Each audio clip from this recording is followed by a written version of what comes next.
Guys, I'm excited we won. We definitely didn't make it easy at the end there. We gave up a 15-point lead, which I was disappointed with, but our guys didn't give in, and they fought, and we got stops at the end when we really needed them. And I'm proud that the guys stayed together. We probably weren't prepared for the 1-3-1. We turned it over, too much. But at the end of the day, we found a way to get a win, and it's been a tough week for everybody with all the adversity. We played Oregon tough, and for us to just come out here tonight and to be able to get this win is a great thing for us moving forward. I just made a decision just matchup wise. There was nothing. I was trying to prevent Dwayne from getting fouls, and then he ends up fouling out.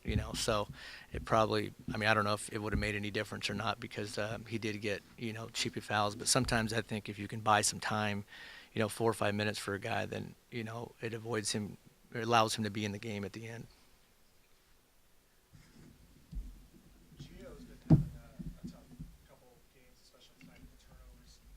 What have you been saying to him as far as keeping his head straight? Is it something? Is he pressing? Do you think he's pressing a little too much? Like, why do you think he's struggling these last few games? There's a lot of pressure on the point guard. He's the quarterback of the team, especially when you play a game like tonight when it's a 1-3-1 and everybody is locked in on him to make those decisions. You got to be able to handle the ball, and Gio's our leader. He's our captain. He's had some great games, and he'll continue to have great games. He turned it over a little bit tonight, but I'm not discouraged by that at all. We're averaging 12 turnovers a game as a team for the year, and we did turn over more than normal, and that's because they're running a 1-3-1 and a 2-3, and they're very, very good at it. That's Craig's staple, and he does a great job with it. But I'm just proud that the guys were able to come together and we were able to win. Can you take us through Aaron's bucket? I think you had a timeout left, but decided not to use it. I don't even really remember, to be honest with you, but I think you know what we did? We skipped it over the top and then in the zone, and we were able to drive it and dump it down to him, and that's what we were trying to do all night. We were trying to reverse it and get it in there to the low part, but they did a great job of pressuring so high we couldn't do that. But finally, we were able to turn the corner and get it over there, and he got a great high percentage shot and put it in. How does it feel for you? It feels great. When 15-point lead starts evaporating, your blood pressure definitely goes up a little bit. But I'm excited. I'm excited. I'm feeling more and more comfortable every day, and I'm just happy for our guys. I'm really happy for our guys. They're a great bunch of guys. They work hard, and this has been obviously a difficult week for them. But I'm just happy that we got the win. For our guys, and now we're 3-3. We're in the middle of the pack, and we go on the road to the Arizonas, and we'll see what happens. Have you really relied on your starters in the two games taking over? Is that something you see going forward? They've played 34, 35 minutes most of the game. I want to play more guys. The minutes just kind of shrunk up. We played JB, because of foul trouble, and he was effective in there. He had been playing before. We played Ari Stewart a little bit more.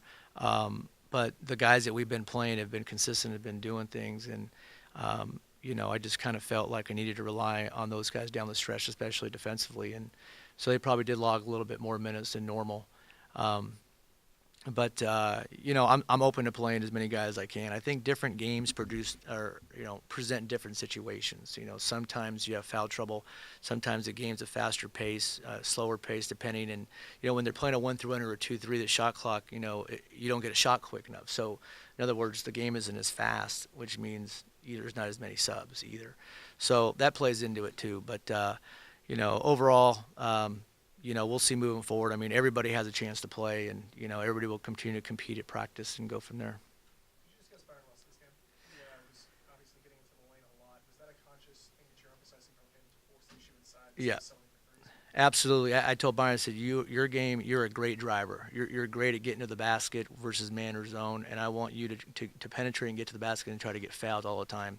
He was great. He was 7 for 13. He had 19 points, and in that 1-3-1, we had him in the high post area at times so that he can get it and turn and look and drive, and he's that's what he's good at, and he's good in the open court. And I emphasize to everybody to be aggressive, and try to get to the basket. And they usually loosens things up, and then easier baskets can follow. But Byron played a tremendous game, tremendous game. Really proud of him. Eric Wise, has been very consistent at 18 tonight.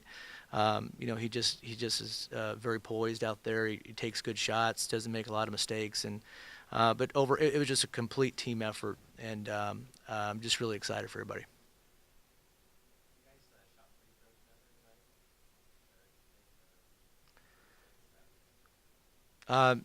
We practice them. We just shot them better. I think we were 7 for 8 from the foul line in the first half. We probably didn't take as many as I would have liked. Last game we took 30, and I want to. Your ultimate goal is to try to make more than your opponent attempts, and that's not difficult to do. But when teams play you man to man, it's easier to get to the line. Like I said, when you're playing zone, the clock's ticking, so there's not as many possessions. But yeah, 13 for 18 is not bad. We'll take that. Byron was 5 for 6, which is that's outstanding. Why did you decide to go with Aaron Fuller there at the end instead of maybe Robbie? Well, that was a decision we made at the last moment defensively, and I consulted with our staff, who did a tremendous job, by the way. One thing I don't want to forget out there is our staff, because obviously things have changed for myself, but it's also changed for them. These guys have a lot of responsibility. Now you have one less person that was an assistant, so you're down one man, so all the responsibilities kind of go on everybody. And these guys have been working around the clock all week. They've done a great job. I've really relied on Dieter Horton, who's been a head coach in JUCO for 15 years, and he's been outstanding. Tony Miller, my whole staff has just been great.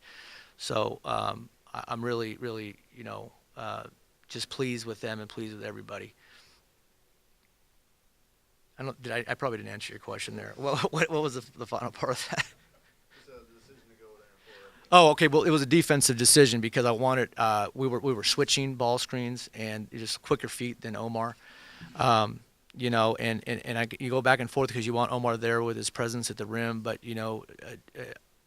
Aaron is just very good defensively and he's solid, and it was just a decision we made at that time, and that's what we did.